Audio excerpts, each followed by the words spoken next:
ಸಾರ್ಥಕ ಬದುಕಿನ ಸಾಧಕ ವಿಶೇಷ ಕಾರ್ಯಕ್ರಮದಲ್ಲಿ ಇವತ್ತು ಒಬ್ಬ ವಿಶೇಷ ಅತಿಥಿಯ ಬಗ್ಗೆ ಹೇಳುವುದಾದರೆ, ಕುಗ್ರಾಮದಲ್ಲಿ ಜನಿಸಿ ಗ್ರಾಮೀಣ ಶಾಲೆಯಲ್ಲಿ ತಮ್ಮ ಪ್ರಾಥಮಿಕ ಮತ್ತು ಪ್ರೌಢ ಶಿಕ್ಷಣವನ್ನು ಮುಗಿಸಿ ಸಮಾಜಕ್ಕೆ ಏನಾದರೂ ತನ್ನ ಕೈಲಾದಷ್ಟು ಒಳಿತನ್ನು ಮಾಡುವ ಕನಸನ್ನು ಕಂಡು ಶಿಕ್ಷಣಕ್ಕೆ ವಿಶೇಷ ಒತ್ತು ನೀಡಿ ತಮ್ಮ ವಿದ್ಯಾಭ್ಯಾಸವನ್ನು ಮುಗಿಸಿ ಸರ್ಕಾರಿ ಸೇವೆಗೆ ಸೇರಿ ಇವತ್ತು ಹಳ್ಳಿ ಭಾಗದ ಬಡರೋಗಿಗಳಿಗೆ ಅವರ ಜೀವಕ್ಕೆ ಆಶ್ರಯವಾಗಿ ನಿಂತು ಸರ್ಕಾರಿ ಕೆಲಸ ದೇವರ ಕೆಲಸ ಎಂದುಕೊಂಡು ತಮ್ಮ ವೃತ್ತಿಗೆ ಪ್ರಾಣ ಹಾಗೂ ಸಮಯವನ್ನು ಸಮಾಜ ಸೇವೆಗೆಂದೇ ಸದಾ ಸಿದ್ಧರಿರುವ ಮಾನವೀಯತೆ ಗುಣವುಳ್ಳ ವ್ಯಕ್ತಿ ಎಂದರೆ ಅದುವೇ ಡಾಕ್ಟರ್ ಬಸವರಾಜ್ ಸಾಗರ್ ರವರು. ಹಾಗಾದರೆ ಇವರ ಕಿರುಪರಿಚಯವನ್ನ ನೋಡುವುದಾದರೆ, ಹಾಸನ ಜಿಲ್ಲೆಯ ಸಕಲೇಶಪುರ ತಾಲೂಕಿನ ಉದಯವಾರದ ಹತ್ತಿರವಿರುವ ಹೊಸಕೊಪ್ಪಲು ಗ್ರಾಮದಲ್ಲಿ ಭಾರತಿ ಮತ್ತು ಲೋಕೇಶ್ ರವರ ಮಗನಾಗಿ ಜನಿಸಿದರು. ಇವರು ತಮ್ಮ ಪ್ರಾಥಮಿಕ ಶಿಕ್ಷಣವನ್ನು ಹೊಸಕೊಪ್ಪಲಿನಲ್ಲಿ ಮುಗಿಸಿ ನಂತರ ಪ್ರೌಢ ಶಿಕ್ಷಣವನ್ನು ಉದಯವಾರದಲ್ಲಿ ಮುಗಿಸಿದರು. ಹಾಗೆಯೇ ಪದವಿ ಪೂರ್ವ ಶಿಕ್ಷಣವನ್ನು ಹಾಸನದಲ್ಲಿ ಮುಗಿಸಿದ ನಂತರ ವೈದ್ಯಕೀಯ ಶಿಕ್ಷಣವನ್ನು ಬೆಂಗಳೂರಿನ ರಾಜರಾಜೇಶ್ವರಿ ಮಹಾವಿದ್ಯಾಲಯದಲ್ಲಿ ಮುಗಿಸಿಕೊಂಡರು. ತಾವು ಸರ್ಕಾರಿ ಸೇವೆಗೆ ಸೇರಿದ ಮೇಲೆ ಮೊದಲ ಬಾರಿಗೆ ಬೆಂಗಳೂರಿನಲ್ಲಿ ತಮ್ಮ ಸೇವೆಯನ್ನು ಪ್ರಾರಂಭಿಸಿ ಸ್ವಲ್ಪ ಕಾಲಗಳ ಸೇವೆಯನ್ನು ನಿರ್ವಹಿಸಿ ನಂತರ ಅರಸೀಕೆರೆ ಮೂಡಿಗೆರೆ ಪ್ರಾಥಮಿಕ ಆರೋಗ್ಯ ಕೇಂದ್ರದಲ್ಲಿ ಕೆಲಸ ನಿರ್ವಹಿಸಿರುತ್ತಾರೆ. ತದನಂತರ ಪ್ರಾಥಮಿಕ ಆರೋಗ್ಯ ಕೇಂದ್ರ ರಾಯರಕೊಪ್ಪಲು ಸಾರ್ವಜನಿಕ ಆಸ್ಪತ್ರೆಗೆ ಬಂದು ಕಾರ್ಯನಿರ್ವಹಿಸುವುದಕ್ಕೆ ಪ್ರಾರಂಭಿಸುತ್ತಾರೆ. ಇವರು ಬಂದಾಗ ನವೀನ ಮಾದರಿಯ ಕೊಠಡಿ ನಿರ್ಮಾಣಗೊಂಡಾಗ ಒಂದು ಆಸ್ಪತ್ರೆಗೆ ಏನು ಸೌಲಭ್ಯ ಬೇಕು, ಯಾವ ರೀತಿ ಇರಬೇಕು ಎಂಬುದನ್ನ ಯೋಚಿಸಿ ಡಾಕ್ಟರ್ ಬಸವರಾಜ್ ಸಾಗರ್ ರವರು ವ್ಯವಸ್ಥೆ ಮಾಡುವುದಕ್ಕೆ ಶುರು ಮಾಡಿದರು. ಇವರು ಈ ಸಾರ್ವಜನಿಕ ಆಸ್ಪತ್ರೆಗೆ ಬಂದು 7 ವರ್ಷವಾಗಿದೆ. ಆದರೆ ಸರ್ಕಾರಿ ಕೆಲಸ ದೇವರ ಕೆಲಸ ಎನ್ನುವ ದೃಷ್ಟಿಯಿಂದ ಇವರು ಸೇವೆಯನ್ನು ನಿರ್ವಹಿಸುತ್ತಿದ್ದಾರೆ. ಇವರು ಬಂದಾಗ ರೋಗಿಗಳಿಗೆ ತಾರತಮ್ಯ ಮಾಡದೆ, ಅವರನ್ನು ಕಾಯಿಸದೆ ಬಂದ ಕೂಡಲೇ ಚಿಕಿತ್ಸೆಯನ್ನು ನೀಡುತ್ತಾ ಬರುತ್ತಿದ್ದಾರೆ. ಕೋವಿಡ್ ಸಮಯದಲ್ಲಿ ತಮ್ಮ ಪ್ರಾಣವನ್ನು ಲೆಕ್ಕಿಸದೆ ಒಂದು ದಿನವೂ ರಜೆ ಮಾಡದೆ ಸೇವೆಯನ್ನು ಮಾಡಿರುತ್ತಾರೆ. ಇವರು 30,000 ಕೋವಿಡ್ ರೋಗಿಗಳಿಗೆ ಚಿಕಿತ್ಸೆ ಮಾಡಿರುತ್ತಾರೆ. ಇವರ ಆಶಯವೆಂದರೆ ತಾನು ಮಾಡುವಂತಹ ವೃತ್ತಿಗೆ ಗೌರವ ಕೊಡುವುದು, ಹಾಗೆಯೇ ಸಮಾಜ ಸೇವೆ ಮಾಡುವುದೇ ಇವರ ಮುಖ್ಯ ಗುರಿಯಾಗಿದೆ. ನಂತರ ಈ ಆಸ್ಪತ್ರೆಗೆ 108 ಆಂಬ್ಯುಲೆನ್ಸ್ ವ್ಯವಸ್ಥೆಯಾಗಬೇಕು ಎಂಬುದೇ ಇವರ ಆಶಯವಾಗಿದೆ. ಆಲೂರು ತಾಲೂಕಿನ ಬಗ್ಗೆ ವ್ಯಾಪ್ತಿಯಲ್ಲಿ ಬರುವಂತಹ ಪ್ರಾಥಮಿಕ ಆರೋಗ್ಯ ಕೇಂದ್ರ ರಾಯರಕೊಪ್ಪಲು ಈ ಸಾರ್ವಜನಿಕ ಆಸ್ಪತ್ರೆಯು ಸ್ವಚ್ಛತೆಯಲ್ಲಿ ಹಾಗೂ ರೋಗಿಗಳಿಗೆ ಸೇವೆಯನ್ನು ನೀಡುವುದರಲ್ಲಿ ತಾಲೂಕಿಗೆ ಪ್ರಥಮ ಸ್ಥಾನ ಎಂದು ಹೇಳಿದರೆ ತಪ್ಪಾಗಲಾರದು. ಏಕೆಂದರೆ ನವೀನ ಮಾದರಿಯ ಬಿಲ್ಡಿಂಗ್, ಅದರ ಜೊತೆಗೆ ಆಸ್ಪತ್ರೆಯ ಸ್ವಚ್ಛತೆಯನ್ನು ಕಾಪಾಡುವಲ್ಲಿ ಆಸ್ಪತ್ರೆ ಆಡಳಿತಾಧಿಕಾರಿ ಡಾಕ್ಟರ್ ಬಸವರಾಜ್ ಸಾಗರ್ ಮತ್ತು ಅಲ್ಲಿನ ಸಿಬ್ಬಂದಿಗಳು ಸರ್ಕಾರಿ ಕೆಲಸ ದೇವರ ಕೆಲಸ ಎಂದು ಕಾರ್ಯನಿರ್ವಹಿಸುತ್ತಿದ್ದಾರೆ. ಈ ಆಸ್ಪತ್ರೆಗೆ ಬಂದಂತಹ ರೋಗಿಗಳಿಗೆ ಸುಸಜ್ಜಿತ ಕೊಠಡಿಗಳನ್ನು ಸಹ ಒಳಗೊಂಡಿದೆ. ನಂತರ ಬಂದಂತಹ ರೋಗಿಗಳ ರಕ್ತ ಪರೀಕ್ಷೆ, ಕಫ ಪರೀಕ್ಷೆ, ಮಲೇರಿಯಾ ಪರೀಕ್ಷೆ ಇನ್ನು ಮುಂತಾದ ಪರೀಕ್ಷೆ ಮಾಡುವುದಕ್ಕೆ ಸುಸಜ್ಜಿತ ಪ್ರಯೋಗಾಲಯವನ್ನು ಸಹ ಹೊಂದಿದೆ. ಈ ಪ್ರಯೋಗಾಲಯದಲ್ಲಿ ಹೇಮಂತ್ ಕುಮಾರ್ ಹಾಗೂ ಭಾವನಾ ಪ್ರಯೋಗ ಕಲಾ ತಜ್ಞರಾಗಿ ಅತ್ಯುತ್ತಮವಾಗಿ ಕೆಲಸ ನಿರ್ವಹಿಸುತ್ತಿದ್ದಾರೆ. ಹಾಗೆಯೇ ಈ ಸಾರ್ವಜನಿಕ ಆಸ್ಪತ್ರೆಯಲ್ಲಿ ಪುರುಷ ಹಾಗೂ ಮಹಿಳೆಗಾಗಿ ಪ್ರತ್ಯೇಕ ಸುಸಜ್ಜಿತ ವಾರ್ಡ್ಗಳನ್ನು ಸಹ ಕಾಣಬಹುದು. ಈ ವಾರ್ಡ್ಗಳು ಸ್ವಚ್ಛತೆಯಲ್ಲಿ ಯಾವಾಗಲೂ ಕಂಗೊಳಿಸುತ್ತಿರುತ್ತದೆ. ಈ ವಾರ್ಡ್ಗಳಿಗೆ ರೋಗಿಗಳು ಬಂದರೆ ಕಾಯಿಲೆಗೆ ಆಸ್ಪತ್ರೆಯ ಸ್ವಚ್ಛತೆಯನ್ನ ನೋಡಿ ಹೆದರುವಂತಿದೆ. ಈ ಆಸ್ಪತ್ರೆಯ ಎಲ್ಲ ಕೊಠಡಿಗಳಿಗೆ ಶುದ್ಧವಾದ ಕುಡಿಯುವ ನೀರಿನ ವ್ಯವಸ್ಥೆ ಮಾಡಲಾಗಿದೆ. ನಂತರ ಎಲ್ಲ ಕೊಠಡಿಗಳಿಗೆ ಪ್ರತ್ಯೇಕ ಶೌಚಾಲಯವನ್ನು ನಿರ್ಮಿಸಿದ್ದು ಅದರ ಸ್ವಚ್ಛತೆಯನ್ನು ಕಾಪಾಡುವಲ್ಲಿ ಸಿಬ್ಬಂದಿಗಳು ಯಶಸ್ವಿಯಾಗಿದ್ದಾರೆ. ಅದರ ಜೊತೆಗೆ ತುರ್ತು ಸೇವೆಗಾಗಿ ಪ್ರತ್ಯೇಕ ಕೊಠಡಿಯನ್ನು ಸಿದ್ಧಪಡಿಸಿಕೊಂಡಿದ್ದು ಅದಕ್ಕೆ ಬೇಕಾದ ಮೆಡಿಸಿನ್ ತಯಾರಿದ್ದು ಬಂದಂತಹ ರೋಗಿಗಳಿಗೆ ಅತ್ಯುತ್ತಮವಾಗಿ ಚಿಕಿತ್ಸೆಯನ್ನು ನೀಡುತ್ತಿದ್ದಾರೆ. ಈ ಸಾರ್ವಜನಿಕ ಆಸ್ಪತ್ರೆಯಲ್ಲಿ ಸುಸಜ್ಜಿತ ಹೆರಿಗೆ ಕೊಠಡಿಯನ್ನು ಸಹ ನೋಡಬಹುದು. ಬೆಳಗ್ಗೆಯಿಂದ ಸಂಜೆಯ ತನಕ ಚಿಕಿತ್ಸೆಯನ್ನು ಕೊಡಲು ಸಿದ್ಧರಿರುತ್ತಾರೆ. ಹಾಗೆಯೇ ಈ ಸಾರ್ವಜನಿಕ ಆಸ್ಪತ್ರೆಯ ಮುಂಭಾಗ ಹೂದೋಟವನ್ನು ಸಹ ನಿರ್ಮಾಣ ಮಾಡಿರುತ್ತಾರೆ. ಇಲ್ಲಿನ ಸಿಬ್ಬಂದಿಗಳು ಬಿಡುವಿನ ಸಮಯದಲ್ಲಿ ಹೂದೋಟವನ್ನು ಬೆಳೆಸುವುದು ಹಾಗೂ ಸ್ವಚ್ಛತೆಯನ್ನು ಕಾಪಾಡುತ್ತಾರೆ. ಈ ಸಾರ್ವಜನಿಕ ಆಸ್ಪತ್ರೆಯಲ್ಲಿ ರೋಸಿ ಹಾಗೂ ಚೈತ್ರ ಎಂಬ 2 ಮಹಿಳಾ ನರ್ಸ್ಗಳು ಕೆಲಸ ನಿರ್ವಹಿಸುತ್ತಿದ್ದಾರೆ. ಇವರು ಬಂದಂತಹ ರೋಗಿಗಳನ್ನು ಪ್ರೀತಿಯಿಂದ ಮಾತನಾಡಿ ಅವರಿಗೆ ಚಿಕಿತ್ಸೆಯನ್ನು ನೀಡುತ್ತಾ ಬರುತ್ತಿದ್ದಾರೆ. ಹಾಗೆಯೇ ಪುನೀತ್, ಕೇಶವ್, ಅಭಿಷೇಕ್ ಹಾಗೂ ಅಭಿಜಿತ್ ರವರು ಈ ಆಸ್ಪತ್ರೆಯಲ್ಲಿ ದ್ವಿತೀಯ ದರ್ಶ ನೌಕರರಾಗಿ ಸುಮಾರು ವರ್ಷಗಳಿಂದ ಕೆಲಸ ನಿರ್ವಹಿಸುತ್ತಿದ್ದಾರೆ. ಇವರು ಕೂಡ ಸರ್ಕಾರಿ ಕೆಲಸ ದೇವರ ಕೆಲಸವೆಂದು ಡಾಕ್ಟರ್ ಮಾರ್ಗದರ್ಶನದಂತೆ ಇಲ್ಲಿಗೆ ಬಂದಂತಹ ರೋಗಿಗಳನ್ನು ಮಾತನಾಡಿಸಿ ಉತ್ತಮವಾದ ಸೇವೆಯನ್ನು ಮಾಡುತ್ತಿದ್ದಾರೆ. ನಮಸ್ತೆ ವೀಕ್ಷಕರೇ, VCN ನ್ಯೂಸ್ಗೆ ಸ್ವಾಗತ. ನಾನು ಶಾಂತ ನೆಲವಾಗಿಲು. ಸಾರ್ಥಕ ಬದುಕಿನ ಸಾಧಕ ವಿಶೇಷ ಕಾರ್ಯಕ್ರಮದಲ್ಲಿ ಇವತ್ತು ಒಬ್ಬ ವಿಶೇಷ ವ್ಯಕ್ತಿಯನ್ನು ನಿಮಗೆ ಪರಿಚಯಿಸುತ್ತಿದ್ದೇನೆ.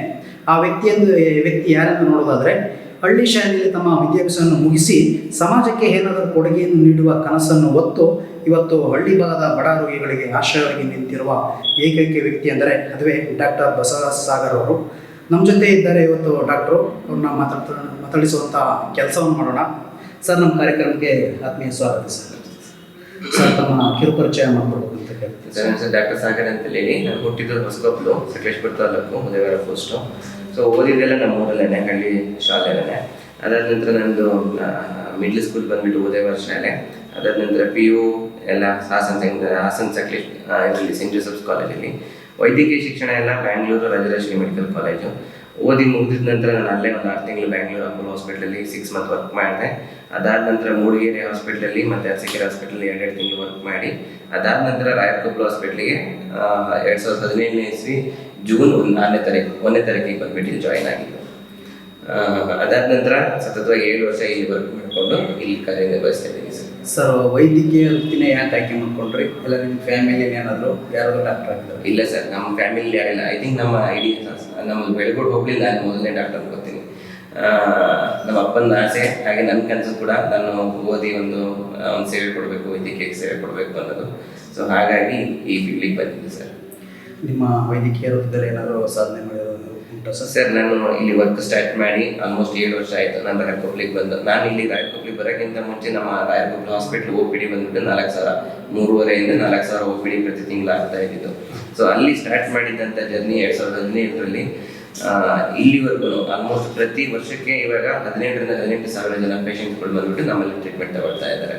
ಅದಾದ ನಂತರ ರಾಯಕೊಪ್ಪಲು ಹಾಸ್ಪಿಟಲ್ ಮೊದಲು ಹೇಗಿತ್ತು ಇವಾಗ ಹೇಗಿತ್ತು ಅಂದ್ರೆ ಸಂಪೂರ್ಣ ಚಿತ್ರಣವನ್ನು ಬದಲಾವಣೆ ಮಾಡಿದ್ವಿ ಸರ್. ಇಲ್ಲಿ ನಾವು ನಮ್ಮ ಸ್ಟಾಫು ಎಲ್ಲ ಸೇರಿಕೊಂಡು ವೈದ್ಯಕೀಯ ಕ್ಷೇತ್ರದಲ್ಲಿ ಆಲ್ಮೋಸ್ಟ್ ನಮ್ಮ ರಾಯಕೊಪ್ಪಲು ಎಮರ್ಜೆನ್ಸಿ ಅಂತ ಬಂದರೆ ಬೇಸಿಕ್ ಆಗಿ ಏನು ಪ್ರೈಮರಿ ಟ್ರೀಟ್ಮೆಂಟ್ ಕೊಡಬೇಕು ಅದೆಲ್ಲದೂ ಸಹ ಸಿಗೋ ಥರ ಮಾಡಿದ್ವಿ. ECG ಆಗಿರ್ಬೋದು, ಬೇಸಿಕ್ ಬ್ಲಡ್ ಟೆಸ್ಟ್ಗಳು ಇರ್ಬೋದು, ಇದನ್ನೆಲ್ಲದೂ ಸಿಗೋ ಥರ ಮಾಡಿದ್ದೀವಿ. ಈಗ ಇಲ್ಲಿ ಎಲ್ಲ ಸಾರ್ವಜನಿಕರ ಮಾಹಿತಿ ಮೇರೆಗೆ ಅಂದರೆ ಈ ರಾಯಕೊಪ್ಪಲು ಬಗ್ಗೆ ಆಸ್ಪತ್ರೆ ಏನಿದೆ ಸ್ವಚ್ಛತೆಯಲ್ಲಿ ನಂಬರ್ 1 ಸ್ಥಾನ ಪಡೆದಿದೆ ಅಂತಾರೆ. ಅದು ಯಾವ ರೀತಿ ಸರ್? ನಮ್ಮ ಸ್ಟಾಫ್ ಕೋಆಪರೇಷನ್ ಸರ್. ನಮ್ಮಲ್ಲಿ 4 ಜನ ಕಂಪ್ನೀಸ್ ಇದ್ದಾರೆ, 2 ಜನ ಸ್ಟಾಫ್ ತರಿಸ್ಕೊಂಡಿದ್ದಾರೆ. ಡೆಫಿನೆಟ್ಲಿ ಅವರೆಲ್ಲ ತುಂಬ ನಮಗೆ ಕೋಆಪರೇಟ್ ಮಾಡಿದ್ದಾರೆ. ಈ ಒಂದು ಈ ಹಂತಕ್ಕೆ ತರಬೇಕು. ಈ ಹಾಸ್ಪಿಟಲಲ್ಲಿ ಕ್ಲೀನ್ಲಿನೆಸ್ಸು ಮೈನು. ನಾವು ಎಲ್ಲಿ ಗೌರ್ಮೆಂಟ್ ಹಾಸ್ಪಿಟ್ಲಿಗೆ ಹೋದ್ರೂ ಕ್ಲೀನ್ ಇಲ್ಲ, ಟಾಯ್ಲೆಟ್ಸ್ಗಳು, ವಾಶ್ರೂಮ್ಗಳು ಚೆನ್ನಾಗಿಲ್ಲ, ವಾರ್ಡ್ಗಳು ಚೆನ್ನಾಗಿಲ್ಲ ಅಂತ ಹೇಳ್ತಾರೆ. ಇದನ್ನು ಹೋಗ್ಲಾಡಿಸ್ಬೇಕು ಅಂತ ಹೇಳ್ಬಿಟ್ಟು ವರ್ಕ್ ಮಾಡಿ ಈ ಹಂತಕ್ಕೆ ತಗೊಬಂದಿದ್ದೀವಿ ಸರ್. ಬಂದಂಥ ರೋಗಿಗಳಾಗಿರ್ಬೋದು ಹಾಗೂ ಸಿಬ್ಬಂದಿಗಳಾಗಿರ್ಬೋದು, ಯಾವ ರೀತಿಯ ಜೊತೆ ನಿಮ್ಮ ಒಡನಾಟ ಹೇಗಿದೆ ಸರ್? ಸರ್, ತುಂಬ ಚೆನ್ನಾಗಿದೆ ಸರ್. ಯೂಶಲಿ ಬೇಸಿಕ್ಕಾಗಿ ಏನಾಗುತ್ತೆ, ಮೆಡಿಕಲ್ ಟ್ರೀಟ್ಮೆಂಟಲ್ಲಿ ನಾವು ನಮ್ಮ ಪೇಷಂಟ್ ಜೊತೆ ಹೇಗೆ ಮಾತಾಡ್ತೀವಿ, ಹೇಗೆ ಕಮ್ಯುನಿಕೇಟ್ ಮಾಡ್ಕೊಳ್ತೀವಿ. ಯಾಕೆಂದ್ರೆ ಆ ಕಂಫರ್ಟ್ನೆಸ್ ಬರಲಿಲ್ಲ ಅಂದರೆ ಪೇಷಂಟ್ಗಳು ಯಾರು ಬರಲ್ಲ. ನಮ್ಮಲ್ಲಿ ಸೋಮವಾರ ಹೊತ್ತು ಸಂತೆಗಳಿದ್ದಾಗ ಆಲ್ಮೋಸ್ಟ್ 120 ರಿಂದ 150 OPDಗಳು ಆಗ್ತವೆ. That is all because of ನಮ್ಮ ಒಂದು ಚೆನ್ನಾಗಿ. ನಾನು ನಮ್ಮ ಸ್ಟಾಫ್ಗಳಿಗೂ ಅಷ್ಟೇ ಯಾರ್ಯಾರು ಜೋರಾಗಿ ಮಾತಾಡಬೇಕು, ಸಾಫ್ಟಾಗಿ. ನಾವು ನಮ್ಮ ಮನೆಯಲ್ಲಿ ನಮ್ಮ ಅಪ್ಪ ಅಮ್ಮ ಬಂದರೆ ಹೇಗೆ ಟ್ರೀಟ್ಮೆಂಟ್ ಕೊಡ್ತೀವಿ ಅದೇ ಥರ ಅವ್ರನ್ನ ನಂಬ್ಕೊಂಡು ನಾವು ಅದನ್ನು ಟ್ರೀಟ್ಮೆಂಟ್ ಕೊಡಬೇಕು ಅಂತಲೇ ನಾನು ಅವರಿಗೆ ಹೇಳ್ಕೊಡುವಂಥದ್ದು. ಇದು ಹಳ್ಳಿ ಭಾಗ ಇರೋದ್ರಿಂದ ಹೆಚ್ಚು ಕೂಲಿ ಕಾರ್ಮಿಕರೇ ಹೆಚ್ಚು ಹಾಸ್ಪಿಟ್ಲಿಗೆ ಬರೋವಂಥದ್ದು. ಅವರಿಗೆ ಯಾವ ರೀತಿ ಒಂದು ಆಶ್ರಯ ಇದು ಮಾಡಿದ್ರು ಸರ್? ಕೂಲಿ ಕಾರ್ಮಿಕರು ಪ್ರತಿಯೊಂದು ಕೆಟಗರಿ, ಯಾವುದೇ ಒಂದು ಬೇಸಿಕ್ ಕೂಲಿ ಕಾರ್ಮಿಕರು ಹಾಗೆ ಏನೋದಿಲ್ಲ, ಎಲ್ಲ ಥರ ಜನಗಳು ನಮಗೆ ಬರ್ತಾರೆ. ನಾವು ಅವ್ರಿಗೆ ಭೇದ ಭಾವ ಮಾಡೋಕ್ಕಾಗಲ್ಲ. ಅವ್ರು ಅಲ್ಲಿಂದ ಬಂದಿದ್ದಾರೆ, ಈ ಥರ ಬಂದಿದ್ದಾರೆ, ಅದನ್ನೇನು ಮಾಡೋಕ್ಕೋಗಲ್ಲ. ಬೆಸ್ಟ್ ಏನಿದೆ ಅವ್ರಿಗೆ ಏನು ಅಫೋರ್ಡೆಬಿಲಿಟಿ ಇರಲಿ ಇಲ್ಲದೇ ಇರಲಿ ಅವೆಲ್ಲ ಯೋಚನೆ ಮಾಡೋಕ್ಕೋಗಲ್ಲ. ಬೆಸ್ಟ್ ಏನಿದೆ ಟ್ರೀಟ್ಮೆಂಟ್ ಏನು ಬೇಕು ಅದನ್ನು ನಾವು ಮಾಡಿಬಿಟ್ಟು ಕಳಿಸ್ತಾ ಇದ್ದೀವಿ ಸರ್. ಸರ್, ನಿಮ್ಮ ಬಾಲ್ಯ ಜೀವನ ಹೇಗಿತ್ತು ಸರ್? ತುಂಬ ಚೆನ್ನಾಗಿದೆ. ಚಿಕ್ಕವರಿದ್ದಾಗ ತುಂಬ ಚೆನ್ನಾಗಿ ಎಂಜಾಯ್ ಮಾಡ್ಕೊಂಡು ಬೆಳೆದಿದ್ದೀವಿ. ನಾವು ಹಳ್ಳಿಲಿ ಹೇಗೆ ಬೆಳೀತಿದ್ವಿ, ಹಳ್ಳಿ ಹುಡುಗರು ಹಳ್ಳಿಯಿಂದ ಹಿಡಿದು ಏನು ಒಂದು ಬೇಸಿಕ್ ಆಗಿ ಸಿಗಬೇಕು ಅದೆಲ್ಲ ಎಂಜಾಯ್ ಮಾಡ್ಕೊಂಡೇ ಬೆಳೆದಿದ್ದೀವಿ. ತುಂಬ ಚೆನ್ನಾಗಿತ್ತು. ನಿಮ್ಮ ತಂದೆ ತಾಯಿ ಕನಸು ಏನಾಗಿತ್ತು ಸರ್? ಸರ್, ತಂದೆ ತಾಯಿ ಕನಸು ನನ್ನ ಮಕ್ಕಳು ಚೆನ್ನಾಗಿ ಓದಬೇಕು.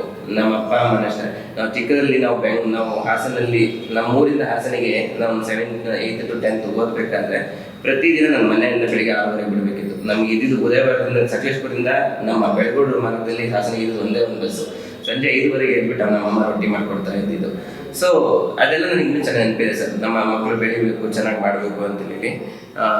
ಸೊ ಆ ಟೈಮಲ್ಲಿ ಸಹ ತುಂಬ ಚೆನ್ನಾಗಿ ಒಂದು ಮಕ್ಕಳು ಕಷ್ಟಪಡಬಾರ್ದು, ಇನ್ನು ಚೆನ್ನಾಗಿ ಓದಬೇಕು ಅನ್ನೋ ಉದ್ದೇಶದಿಂದ ಬೆಳಿಗ್ಗೆ 6:30 ಬಸ್ಸಿಗೆ ಹೋದ್ರೆ ಮತ್ತೆ ಸಂಜೆ 6 ಗಂಟೆಗೆ ಬರ್ತಿದ್ದು. ಅಂತ ಕಷ್ಟದಲ್ಲೂ ಸಹ ಚೆನ್ನಾಗಿ ಮಾಡಿ ಕೊಟ್ಟಿದ್ದಾರೆ ಸರ್ ನಮ್ಮ ಅಮ್ಮ, ಎಸ್ಪೆಷಲಿ ಅಮ್ಮ. ಸರ್ ಅವಾಗೆಲ್ಲ ಅಕ್ಕಿ ಜ್ವರ ಆಗಿರ್ಬೋದು, ಮಂಗನ ಕಾಯಿಲೆ ಆಗಿರ್ಬೋದು, ಡೆಂಗಿ ಜ್ವರ ಆಗಿರ್ಬೋದು, ಈ ಮುಂಜಾಗ್ರತೆ ಕ್ರಮ ಯಾವ ರೀತಿ ಕೈಗೊಳ್ತೀವಿ? ಸರ್ ನಮಗೆ ಇವಾಗ ಡೆಂಗ್ಯೂ, ನಮ್ಗೆ ಈ ಸಮಯದಲ್ಲಿ ಸಾಕಷ್ಟು ಕಡೆ ನೀರು ನಿಂತು ಡೆಂಗ್ಯೂ ಲಾರ್ವಾ ಬೆಳೆಯುವಂಥದ್ದು ಎಲ್ಲ ನಡೆಯುತ್ತೆ ಸರ್. ಅದರಿಂದ ಸೊಳ್ಳೆಗಳ ಸಂಖ್ಯೆ ಜಾಸ್ತಿ ಆಗುತ್ತೆ, ನಮಗೆ ಅದರಿಂದ ಡೆಂಗ್ಯೂ ಬರುತ್ತೆ. ನಮ್ದು ಬೇಸಿಕ್ ರೂಟ್, ನಮ್ಮಲ್ಲಿ 3 ಹಂತದ ಟ್ರೀಟ್ಮೆಂಟ್ಗಳು ಇರ್ತವೆ. ಒಂದು ಪ್ರಿವೆನ್ಸಿವ್, ನಾವು ಅದನ್ನ ಏನು ಮಾಡ್ತೀವಿ, ನಮ್ಮ ಆಶಾ ಕಾರ್ಯಕರ್ತೆಯರು, ನಮಗೆ ಫೀಲ್ಡಲ್ಲಿ ವರ್ಕ್ ಮಾಡೋ ಅಂಥವ್ರು, ನಮ್ಮ ಪ್ರಾಥಮಿಕ ಆರೋಗ್ಯ ಸುರಕ್ಷತಾ ಅಧಿಕಾರಿಗಳು, ನಮ್ಮ ರಾಯಕೋಟ್ ಹಾಸ್ಪಿಟ್ಲಿಗೆ 3 ಸಬ್ ಸೆಂಟರ್ಗಳು ಬರ್ತವೆ. ಒಂದು ಮಕ್ಕೆ, ಕಲ್ಲಾರೆ ಹಾಗೂ ರಾಯಕೋಟ್ ಅಂತ ಹೇಳಿ. ಆ 3 ಸಬ್ ಸೆಂಟರ್ಗಳಲ್ಲಿ ನಮ್ಮ ಆಶಾ ಕಾರ್ಯಕರ್ತೆಯರು, ನಮ್ಮ ಪ್ರಾಥಮಿಕ ಆರೋಗ್ಯ ಸುರಕ್ಷತಾ ಅಧಿಕಾರಿಗಳು ಅಂತಿದಾರಲ್ಲ, ಅವರೆಲ್ಲ ತಗೊಂಡು ಆ ಲಾರ್ವಾ ಬೆಳೆಯುವಂಥ ಜಾಗಗಳನ್ನ ನಿರ್ಮೂಲನೆ ಮಾಡುವಂಥದ್ದು ಮೊದಲನೇ ಹಂತ. ಅದಾದ ನಂತರ ಅಲ್ಲಿ ಪೇಷಂಟ್ಸ್ ಏನಾದ್ರು ಸೊಳ್ಳೆಗಳಿಂದ ಕಚ್ಚಿಸ್ಕೊಂಡು ನಮ್ಮ ಹಾಸ್ಪಿಟ್ಲಿಗೆ ಬಂದರೆ ನಮ್ಮ CBC ಅನಲೈಸರ್ ಇದೆ. ಯೂಶಲಿ ಪ್ಲೇಟೆಟ್ಸ್ ಕಡಿಮೆ ಇದ್ರೆ ಅವ್ರಿಗೆ ಬೇಸಿಕ್ ಟ್ರೀಟ್ಮೆಂಟ್ ಏನು ಬೇಕು ಅಲ್ಲಿವರೆಗೂ ಟ್ರೀಟ್ಮೆಂಟ್. ಪ್ಲೇಟೆಟ್ಸ್ 20,000 ಹೋಗೋವರೆಗೂ ನಾವೇನು ಟ್ರೀಟ್ಮೆಂಟ್ ಕೊಡ್ತೀವಿ. ಅದಾದ ನಂತರ ಆಗಿಲ್ಲ ಅಂದ್ರೆ ಮಾತ್ರ ಬೇರೆ ಕಡೆ ಕಳಿಸೋ ಅಂಥದ್ದೆಲ್ಲ ಮಾಡ್ತಿದ್ದೀವಿ. ಇನ್ನು ಬೇರೆ ಹಕ್ಕಿ ಜ್ವರ ಆಯಾ ಕಾಲಕ್ಕೆ ಏನೇನು ಸರ್ಕಾರ ಗೈಡ್ಲೈನ್ಸ್ ಇರುತ್ತೆ ಅದ್ರ ಪ್ರಕಾರ ಕೆಲಸ ಮಾಡ್ತಿದ್ದೀವಿ. ಬ್ರೇಕ್ಔಟ್ ಆಗಿಲ್ಲ ಅದನ್ನೆಲ್ಲ ಮಾಡ್ಕೊಂಡು ನಾವು ಕ್ಯಾಂಪಸ್ ಮಾಡಿರೋದು ಹೊರಗಡೆ ಏನಾದ್ರು ಹಳ್ಳಿಗಳಿಗೆ ಹೋಗಿ ಕ್ಯಾಂಪಸ್ ಸರ್ ಕ್ಯಾಂಪ್ಗಳು ನಮ್ಮಲ್ಲಿ ಏನೇನು ಬೇಕು, ಬೇಸಿಕಾಗಿ ಏನೇನು ಬೇಕು ಅದನ್ನು ನಾವು ಮಾಡ್ತಾ ಇರ್ತೀವಿ. ಫಾರ್ ಎಕ್ಸಾಂಪಲ್ ಶುಗರಿಗೆ ಇರ್ಬೋದು, BP ಇರ್ಬೋದು, ಅದನ್ನೆಲ್ಲ ಟ್ರೀಟ್ಮೆಂಟಿಗೆ ಏನೇನು ಬೇಕು ಅದನ್ನು ನಾವು ಮಾಡ್ತಾ ಇರ್ತೀವಿ. ಆಯಾ ಹಳ್ಳಿವರು ನಮಗೆ ಎಷ್ಟೆಷ್ಟು, ನಮ್ಮಲ್ಲಿ ಇವಾಗ ಪ್ರಿವಿಲೆನ್ಸ್ ರೇಟ್ ಡಯಾಬಿಟಿಸ್ ಅಥವಾ ಹೈಪರ್ ಟೆನ್ಷನ್ ಅಂತ ಬಂದರೆ ನಮಗೆ 15% ಡಯಾಬಿಟಿಸ್ ಇದೆ, 26% ಹೈಪರ್ ಟೆನ್ಷನ್ ಇದೆ. ಕಾಲಕ್ಕೆ ಆಯಾ ಪ್ಲೇಸಸಲ್ಲಿ ಇದನ್ನು ಮಾಡಿಕೊಂಡು ನಾವು ಡಾಟಾಗಳನ್ನ ತಗೊಂಡು ಟ್ರೀಟ್ಮೆಂಟ್ಗಳನ್ನ ನಾವು ಮಾಡ್ತಾ ಇದ್ದೀವಿ ಸರ್. ಈಗ ಸಿಬ್ಬಂದಿಗಳ ಜೊತೆ ಯಾವ ರೀತಿ ಒಂದು ಒಡನಾಟ? ಸರ್ ತುಂಬ ಕೋಆಪರೇಷನ್ ಇದೆ ಸರ್. ಅವ್ರು ಇಲ್ಲೇ ಇದ್ರೆ ಮೇ ಬಿ ನಾವು ರಾಯಕೋಟ್ ಹಾಸ್ಪಿಟಲ್ನ ಈ ಹಂತಕ್ಕೆ ತರಕ್ಕೆ ಸಾಧ್ಯ ಇರಲಿಲ್ಲ ಅನ್ಸುತ್ತೆ. ನಮ್ಮ ಪ್ರತಿಯೊಂದು ವರ್ಕ್ಗಳು ನಾವು ಗ್ರೂಪ್ D ಇಂದ ಹಿಡಿದು ನಮ್ಮ ಕೊನೆ ಸ್ಟಾಫ್ ನರ್ಸ್ವರೆಗೂ ಸಹ ಎಲ್ಲ ಚೆನ್ನಾಗಿ ಕೋಆಪರೇಟ್ ಮಾಡ್ತಾರೆ. ಅವರು ನಮ್ಮ ಫಾರ್ ಎಕ್ಸಾಂಪಲ್ ನಾವಿವಾಗ ಡೆಲಿವರೀಸ್ಗಳು ನಡೀತಾ ಇಲ್ಲ, ನಮ್ಮ ಬರೋಕ್ಕಿಂತ ಒಂದು 10-15 ವರ್ಷದ ಮುಂಚೆ ಡೆಲಿವರೀಸ್ ರಾಯಕೋಟಲ್ಲಿ ಸ್ಟಾಪ್ ಆಗಿದ್ದು ಸರ್. ನಾವು ನಮ್ಮ ರಾಯಕೋಟ್ ಹಾಸ್ಪಿಟಲ್ ಡೆಲಿವರಿ ಸ್ಟಾರ್ಟ್ ಮಾಡಬೇಕು ಅಂತ ಮಾಡಿ ಕಳೆದ ವರ್ಷ 12 ಡೆಲಿವರೀಸ್ ಆಗಿದ್ದಾವೆ. ಈ ವರ್ಷ ಆಲ್ರೆಡಿ 6 ಡೆಲಿವರಿಗಳು ನಾವು ಕಂಡಕ್ಟ್ ಮಾಡಿದ್ದೀವಿ. ಸೊ ಪ್ರಾಬಬ್ಲಿ ನೈಟ್ ಶಿಫ್ಟಿಗೂ ಸಹ ನಮಗೆ ಸ್ಟಾಫ್ ನರ್ಸ್ ಸಿಕ್ಕಿದಾಗ ಪ್ರಾಬಬ್ಲಿ ಇನ್ನೂ ಜಾಸ್ತಿ ಮಾಡೋಂಥ ಚಾನ್ಸಸ್ಗಳು ಜಾಸ್ತಿ ಇದೆ ಸರ್. ಸೊ ನೀವು ಹೊರಗಡೆ MBBS ಮಾಡುವಾಗ ನಿಮ್ಮ ಶಿಕ್ಷಣ ಹೇಗಿತ್ತು, ಹಾಗೆ ಸ್ನೇಹಿತರ ಜೊತೆ ಯಾವ ರೀತಿ ಒಂದು ಒಡನಾಟ ಇದೆ? ಸರ್ ಸ್ನೇಹಿತರೆಲ್ಲ ನಮಗೆ ತುಂಬ ಸುಮ್ಮನೆ ಸಾಕಷ್ಟು ಪಾಠಗಳನ್ನ ಕಲ್ತಿದ್ದು ನಾವು MBBS ಅಂತದಲ್ಲೇ. ಸೊ ಅಲ್ಲಿ ನಾವು ಇದಿಲ್ಲ, ಅಲ್ಲೂ ಸಹ ನಿಮಗೆ ಬೆಳ್ತಾನೆ ನಾವು MBBS ಟೈಮಲ್ಲೇ ನಾನು ವರ್ಕ್ ಮಾಡೋಕ್ಕೆ ಸ್ಟಾರ್ಟ್ ಮಾಡಿದ್ದೆ. ನನ್ನ ಹಾಸ್ಪಿಟಲ್ ಅಲ್ಲದೆ ಬೇರೆ ಹಾಸ್ಪಿಟಲ್ ಸಹ ವರ್ಕ್ ಮಾಡ್ತಾ ಇದ್ದೆ. ಅವಾಗಿಂದಲೇ ನನಗೆ ಈ ವೈದ್ಯಕೀಯ ಕ್ಷೇತ್ರದಲ್ಲಿ ಸಾಕಷ್ಟು ಎಕ್ಸ್ಪೀರಿಯನ್ಸ್ಗಳು ಸಿಕ್ಕಿದೆ. ಅವಾಗ ಕ್ಯಾಂಪ್ಗಳಿಗೆ ಹೋಗ್ತಾ ಇದ್ವಿ. ಅಲ್ಲಿ ಬಳ್ಳಾರಿ, ರಾಯಚೂರು ಇಂಥ ಕಡೆ ಎಲ್ಲ ಹೋಗ್ಬಿಟ್ಟು ನಾವು ಕ್ಯಾಂಪ್ಗಳು ಮಾಡಿದ್ವಿ. ಕಾರ್ಡಿಯಾಕ್ ಪೇಷಂಟ್ಸ್ಗಳು ಅವಾಗಿಂದಲೇ ತಗೊಂಡು ಬೆಂಗಳೂರಿಗೆ ಕರ್ಕೊಂಡು ಟ್ರೀಟ್ಮೆಂಟ್ ಕೊಡಿಸೋವಂಥದ್ದು MBBS ಟೈಮಲ್ಲೇ ಇದೆಲ್ಲ ನಾವು ಅವಾಗಿಂದಲೇ ಮಾಡ್ಕೊಂಡು ಬಂದಿದ್ದೀವಿ ಸರ್.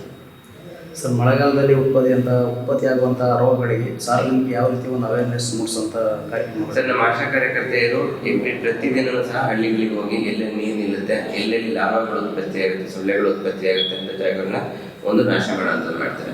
ಸಾರ್ವಜನಿಕರು ಸಹ ಇದು ಕೋಆಪರೇಷನ್ ತುಂಬ ಇಂಪಾರ್ಟೆಂಟ್ ಆಗುತ್ತೆ. ಯಾಕೆಂದ್ರೆ ಅವ್ರ ಮನೆ ಸುತ್ತಮುತ್ತ ಪ್ರತಿ ಸರಿ ನಾವು ಆಶಾ ವರ್ಕರ್ಗಳು ಒಂದು ಊರಿಗೆ ಇವತ್ತು ಹೋದರೆ ಮತ್ತೆ ಅದೇ ಊರಿಗೆ ಹೋಗ್ಬೇಕು ಅಂತ ಬೇಕು ಅಂದರೆ 15 ದಿನ ಬೇಕು. ಏಕೆಂದರೆ ಬೇರೆ ಬೇರೆ ಹಳ್ಳಿಗಳು ಕವರ್ ಮಾಡೋಕ್ಕಿರುತ್ತೆ.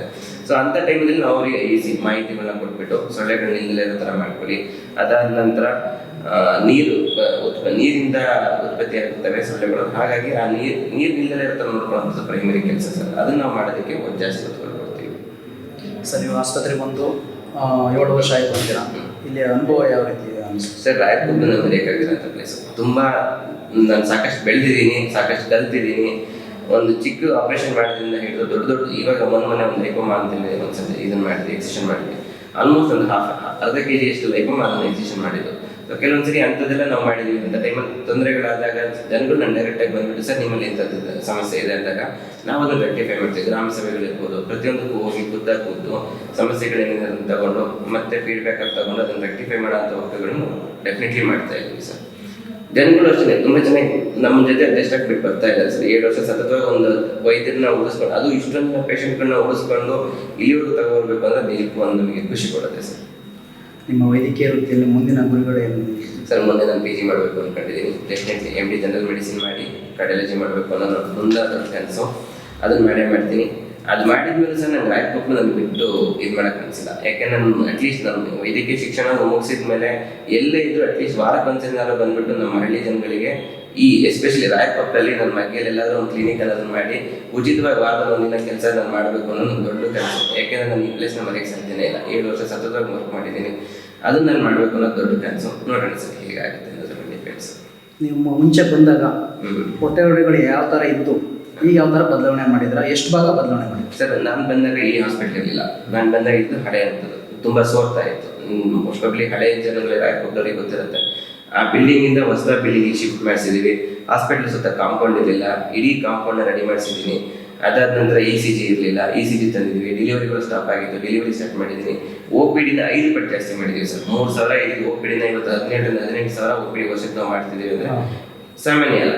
ನಾನು ತುಂಬ ಎಫರ್ಟ್ಗಳು ಹಾಕಿದ್ದೆ, ತುಂಬ ಸಾಕಷ್ಟು ಪೇಷಂಟ್ಸ್ಗಳು ಯಾವಾಗಲೂ ಸಿಗ್ತಾ ಇದ್ದೆ. ನಾನು 9:30 ಸಂಜೆ 4:30 ಟೈಮಲ್ಲಿ ಯಾವಾಗಲೂ ನನ್ನ ಪೇಷಂಟ್ಸ್ಗಳಿಗೆ ಸಿಗ್ತಾ ಇದ್ದೀವಿ. ನೋಡೋಣ ಸರ್, ಡೆಲಿವರಿ ಜಾಸ್ತಿ ಮಾಡಬೇಕು.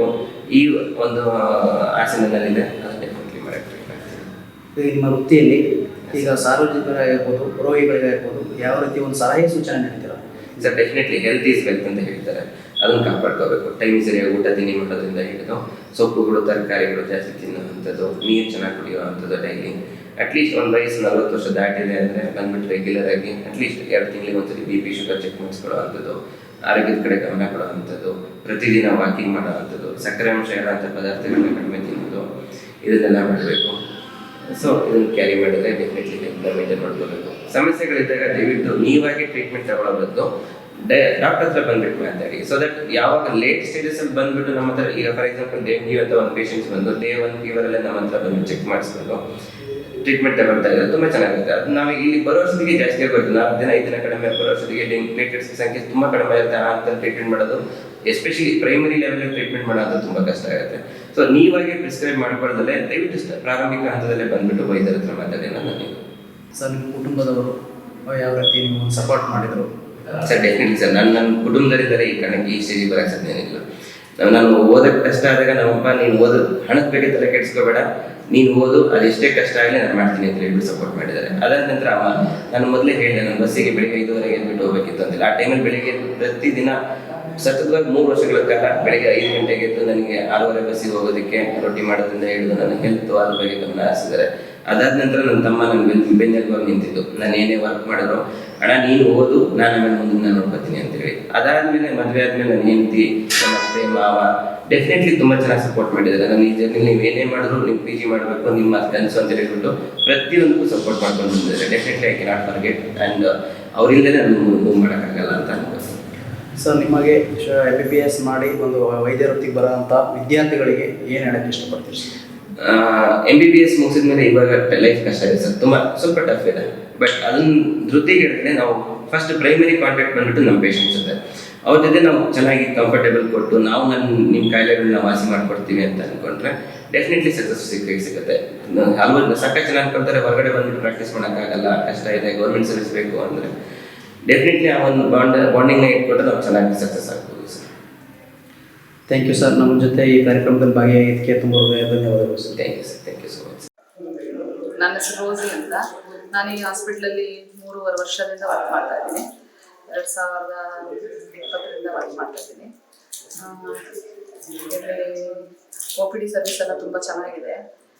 ದಿನಕ್ಕೆ 100ರಿಂದ 120ವರೆಗೂ ಬರುತ್ತೆ. ಸೋಮವಾರ ಮತ್ತು ಗುರುವಾರದಲ್ಲಿ ಡೈಲಿ 70ರಿಂದ 80 ಪೇಷಂಟ್ಗಳು ಬರ್ತಾರೆ. ನಮ್ಮದು ಬಲ್ಲೂರು ಈರಮ್ಮ ಅಂತ. ಹುಷಾರಿಲ್ಲದವ್ರು ನಾವು ಯಾವಾಗಲೂ ಇದೇ ಹಾಸ್ಪಿಟ್ಲಿಗೆ ಬರೋದು. ಚೆನ್ನಾಗಿ ನೋಡ್ಕೊತಾರೆ, ಪರವಾಗಿಲ್ಲ, ಭಾರಿ ಚೆನ್ನಾಗಿ ನೋಡ್ತಾರೆ ಡಾಕ್ಟ್ರು. ಸುತ್ತಮುತ್ತಲ ಹಳ್ಳಿಯಿಂದೆಲ್ಲ ಇಲ್ಲಿಗೆ ಬರ್ತಾರೆ ಜಾಸ್ತಿ. ಹಾಗಾಗಿ ಇಲ್ಲಿ ಯಾವಾಗಲೂ OPD ಜಾಸ್ತಿ. ಮತ್ತು ಇವರ ಟ್ರೀಟ್ಮೆಂಟು ತುಂಬ ಚೆನ್ನಾಗಿರೋದ್ರಿಂದ ಎಲ್ಲ ಇಲ್ಲಿಗೆ ಜಾಸ್ತಿ ಸುತ್ತಮುತ್ತಲ ಕೆಲಸ. ಸ್ಫೂರ್ತಿ ಅಂತ ಬಲ್ಲೂರಿಂದ ಬಂದಿರೋದು. ನನಗೆ ಕೆಮ್ಮು, ಶೀತ, ತಲೆನೋವು. ಡಾಕ್ಟ್ರ್ ಇಲ್ಲಿ ಬಂದರೆ ಚೆನ್ನಾಗಿ ನೋಡ್ತಾರೆ, ಏನು ಹುಷಾರಿಲ್ಲ ಅಂದರೆ ಚೆನ್ನಾಗಿ ಹುಷಾರಾಗುತ್ತೆ. ಏನೇ ಹುಷಾರಿಲ್ಲ ಅಂದರೆ ಇಲ್ಲಿ ಬಂದಾಗ ಏನೇ ಅಂದರೆ ಡಾಕ್ಟ್ರ್ ನೀಟಾಗಿ ನೋಡ್ತಾರೆ. ಇವ್ರು ಬಂದ ನಂತರ ಇವ್ರು ಬರೋಕ್ಕಿಂತ ಮುಂಚೆ ಒಂದು ವರ್ಷ ಹೊಸ ಹಾಸ್ಪಿಟ್ಲ್ ಆದಮೇಲೆ ಇನ್ನೂ ಚೆನ್ನಾಗಿ ಟ್ರೀಟ್ಮೆಂಟ್ಗಳನ್ನು ಕೊಡ್ತಾಯಿದ್ದಾರೆ. ಇಲ್ಲಿ ಬರೋ ಪ್ರತಿಯೊಬ್ಬ ಪೇಷಂಟು ಅದೇ ರೀತಿ ಎಲ್ಲರನ್ನೂ ನೀಟಾಗಿ ನೋಡಿ ಕಳ್ತಾ ಇದ್ದಾರೆ. ಹಾಗಾಗಿ ಎಲ್ಲರೂ ಬಂದವರು ಆದಷ್ಟು ಖುಷಿಯಾಗಿ ಹೋಗ್ತಾ ಇದ್ದಾರೆ. ಅಂತ ನಾನು ಬೆಳಗ್ಗೆಯಲ್ಲಿ ನನಗೆ ಸ್ವಲ್ಪ ತಲೆ ಸುತ್ತು ಮತ್ತು ಕೈಕಾಲು ನೋವು, ಅದಕ್ಕಾಗಿ ಬಂದಿರೋದು. ಡಾಕ್ಟರ್ ಚೆನ್ನಾಗಿ ನೋಡ್ತಾರೆ, ನಮ್ಮ ಸಿಸ್ಟರ್ಗಳು ಚೆನ್ನಾಗಿ ನೋಡ್ತಾರೆ. ಆ ಥರ ಏನಿಲ್ಲ. ಡೆಲಿವರಿ ಕೂಡ ನಡೆಯುತ್ತೆ. ಡೆಲಿವರಿ ಒಂದು ತಿಂಗಳಿಗೆ ಒಂದು 2 ರಿಂದ 3 ನಡೆಯುತ್ತೆ. ತುಂಬ ಇಲ್ಲಿ ಸ್ಟಾಫ್ಗಳಂತೂ ತುಂಬ ಇನ್ನೂ ಹೆಚ್ಚಿನದಾಗಿ ಸ್ಟಾಫ್ಗಳು ಬೇಕು, ಕೊರತೆ ಇದೆ. ಇನ್ನೂ 9 ಜನ ಸ್ಟಾಫ್ ಕೊರತೆ ಇದೆ. ಆದ್ರೂ ಇರೋದ್ರಲ್ಲಿ ನಾವು ಮ್ಯಾನೇಜ್ ಮಾಡಿಕೊಂಡು ಮತ್ತು ಡಾಕ್ಟರ್ ಸಪೋರ್ಟ್ ತಗೊಂಡು ಅವ್ರದ್ದು ಒಂದು ಸಪೋರ್ಟು ಇರೋದ್ರಿಂದ ನಾವು ಎಷ್ಟೇ ಒಂದು ತೊಂದರೆ ಬಂದ್ರೂ ಕೆಲಸ ಮಾಡಿ. ಡಾಕ್ಟ್ರಿಗೂ ನಿಮಗೆ ಯಾವ ರೀತಿ ಒಂದು ಒಡನಾಟ ಹೇಗಿದೆ? ನಮ್ಮದು ಮತ್ತು ಡಾಕ್ಟ್ರದ್ದು ಬಂದ್ಬಿಟ್ಟು ತುಂಬ ಕ್ಲೋಸ್ ಆಗಿ ಏನೇ ಆದ್ರೂ, ಏನೇ ಒಂದು ಫಂಕ್ಷನ್ ಇರಲಿ, ಏನೇ ಒಂದು ಕಾರ್ಯಕ್ರಮ ಇರಲಿ, ಅವ್ರು ನಮ್ಗೆ ಡಾಕ್ಟರ್ ಅನ್ನೋಕ್ಕಿಂತ ಫ್ರೆಂಡ್ಸ್ ಥರ ಟ್ರೀಟ್ ಮಾಡ್ತಾರೆ ನಮ್ಮನ್ನು. ತುಂಬ ಕ್ಲೋಸ್ ಆಗಿ, ತುಂಬ ನಾವೆಲ್ಲಿ ಹೊರಗಡೆ ಹೋದ್ರೂ ಅಷ್ಟೇ ಚೆನ್ನಾಗಿ ನೋಡ್ಕೊಂಡು, ಡಾಕ್ಟ್ರು ಅಂತ ಒಂದು ಭಯ ಪಡ್ದಂಗೆ ಭಯ ನಮಗಿಲ್ಲ, ಅಷ್ಟು ಕ್ಲೋಸ್ ಆಗಿದ್ದೀವಿ. ತುಂಬ ಚೆನ್ನಾಗಿ ನೋಡ್ಕೊಳ್ತಾರೆ. ಹೇಮಂತ್ ಕುಮಾರ್, ಕಿರಿಯ ಪ್ರಯೋಗಶಾಲಾ ತಾಂತ್ರಿಕ ಅಧಿಕಾರಿ. ಇಲ್ಲಿ ಸುಮಾರು 16 ವರ್ಷದಿಂದ ಇಲ್ಲಿ ಕೆಲಸ ನಿರ್ವಹಿಸ್ತಿದ್ದೀನಿ. ನಾವು ಇಲ್ಲಿ ಏನೇ ಟೆಸ್ಟ್ ಮಾಡ್ತೀವಿ ಅಂತಲೂ ಮಲೇರಿಯಾ ಮತ್ತು filaria, dengue, chikungunya, urine analysis, HB, ಮತ್ತು ಇಲ್ಲಿ ಕೆಲವೊಂದು ಸ್ಯಾಂಪಲ್ಗಳು ಇಲ್ಲೇ ಪರೀಕ್ಷೆ ಮಾಡ್ತೀವಿ. ಕೆಲವೊಂದು ಇಲ್ಲಿ ಆಗಿದ್ದವನ್ನ ಹಾಸನಿಗೆ ತಗೊಂಡೋಗಿ ಸಹ ಪರೀಕ್ಷೆ ಮಾಡಿ ಕೊಡ್ತೇವೆ. ಇಲ್ಲಿ ಡಾಕ್ಟ್ರು ಸಹ ಜನಗಳಿಗೆ ಒಂದು ಒಳ್ಳೆಯ ಆರೋಗ್ಯ ಸೇವೆ ಕೊಡ್ತಿದ್ದಾರೆ. ಪ್ಲಸ್ ನಮ್ಮ ಕೈಲಾಗಿದ್ದನ್ನು ನಾವು ಇಲ್ಲಿ ಏನು ಸರ್ಕಾರದಿಂದ ಸಿಗುತ್ತೆ ಆ ಸೌಲಭ್ಯಗಳನ್ನ ಜನಗಳಿಗೆ ಒಳ್ಳೆ ರೀತಿಯಲ್ಲಿ ಕೊಡ್ತಿದ್ದೇವೆ.